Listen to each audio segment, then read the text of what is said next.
E aí, rapaziada, eu sou o Leo.p4 e, mano, hoje a gente vai falar de como o The Sims foi programado. Sim, o The Sims, aquele jogo onde é que tem uma casinha e todos os bonequinhos ficam falando uma língua bem estranha. Mas aí, tu olhando de fora deve olhar e pensar, porra, esse joguinho é só uma bobeira, é só uma paradinha ali criada pra vender roupa pra trouxa. Mas não, mano, não é assim que funciona. The Sims parece ser um jogo onde é que só tem os bichinhos ali comendo, dormindo, fazendo as coisinhas dele, mas, mano, ele é muito mais profundo do que isso. Fica vendo. Por trás dessa brincadeirinha, por trás desse joguinho bobo, existe um sistema de simulação social muito complexo e foi o jogo mais complexo nesse quesito já criado. Enquanto você manda um sim ir pra cozinha fazer comida ou mexer no fogão, lavar a louça, tá rolando dezenas e dezenas de cálculos complexos por trás dessa brincadeira. Sistemas de prioridade, sistema de decisão, sistema de status de jogo, caminhos possíveis, objetos onde é que ele pode se deslocar, entre outras coisas. E o mais importante, o jogador, ele não controla ninguém de verdade. O The Sims foi criado por Will Wright, o mesmo criador de um dos jogos mais lendários da história, chamado Spore, que é um simulador de universo. Mas a gente já tem um vídeo falando disso, eu vou deixar aqui no card. Se tu quiser dar uma acessada lá, dá um salve e é nóis. Mas voltando aqui pro The Sims, o The Sims foi criado não para contar história, mas sim para gerar sistemas. Sistemas quais o jogador pode controlar. Um sistema social, um sistema de amigos, um sistema de familiar, uma briga, um romance, um namoro ou outras coisas. Diferente de outros jogos, o The Sims não tem inimigos. Você não tem um objetivo complexo,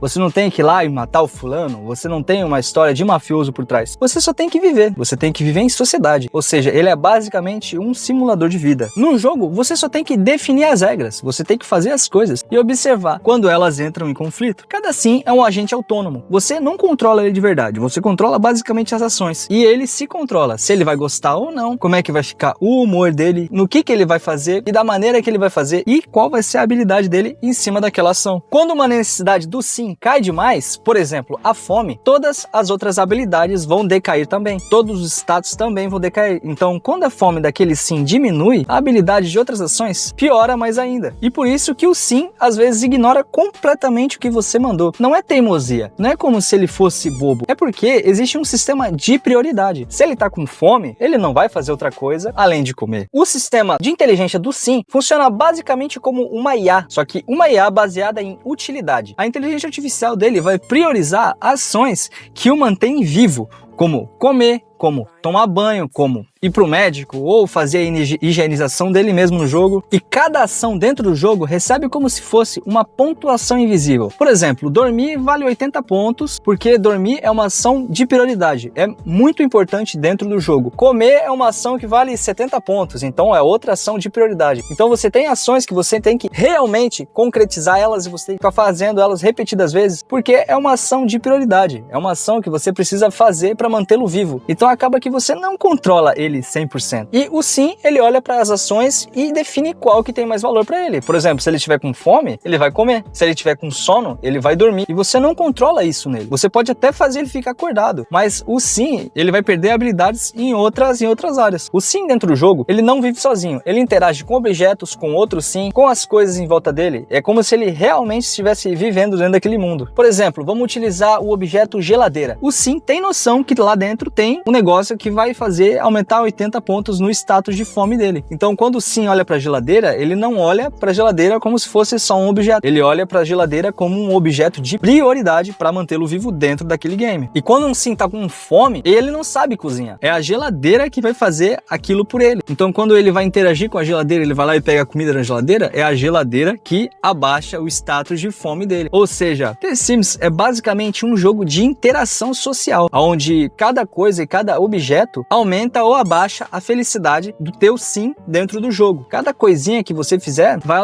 alterar cada status. E você tem que fazer assim para manter o teu sim vivo dentro daquele jogo, daquela brincadeira. Quando o sim anda pela casa, quando o sim se move pela casa, o jogo tem que calcular todos os passos dele, toda a correria que ele vai fazer ali dentro da casa, para saber se vai haver colisões, para saber se ele vai se mover perante os objetos. Então, se o caminho, por exemplo, não existir, o sim levanta os braços para cima. Ele fica confuso, tipo, porra, não tem como ir ali. Então ele ele pega e fica confuso dentro do jogo. E aquilo não é um erro. Aquilo ali é um sistema lógico. Pô, não tem o que ele fazer ali, então ele não vai conseguir fazer. O jogo tá literalmente olhando na tua cara e falando, mano, não tem como eu chegar ali. Tem como você remover alguma coisa pra mim chegar nessa porra? O relógio dentro do jogo também é muito importante. O jogo funciona de uma maneira de tique. Cada tique dentro do jogo abaixa ou aumenta os status dos sims. Por exemplo, enquanto passa o tempo, o sim vai ficando com fome. Daí ele come e novamente aquele tique vai contar no relógio dele, como se fosse um relógio biológico dentro do jogo. Se um sim dorme, se outro cozinha, se outro tá tomando banho, tá contando tudo dentro do reloginho do jogo. Beleza, o relógio conta um pouco mais rápido do que a vida real, ele conta, mas tem todo um sistema por trás disso, chamado pathfinding. E o jogo precisa fazer tudo isso ao mesmo tempo.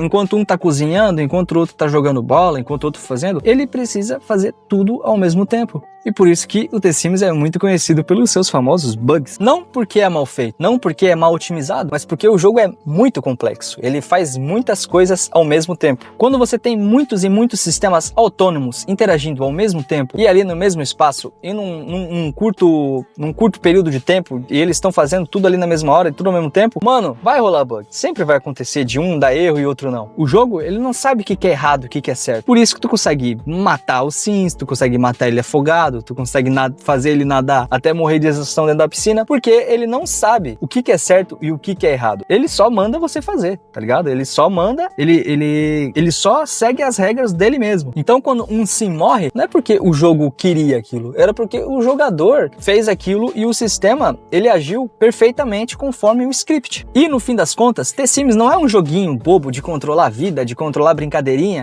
de fazer família. Mano, ele é realmente um sistema social. Você consegue controlar uma galerinha ali, você consegue fazer eles interagirem entre si de uma maneira muito foda. Você não manda nos sims, você cria condições, você cria status para eles.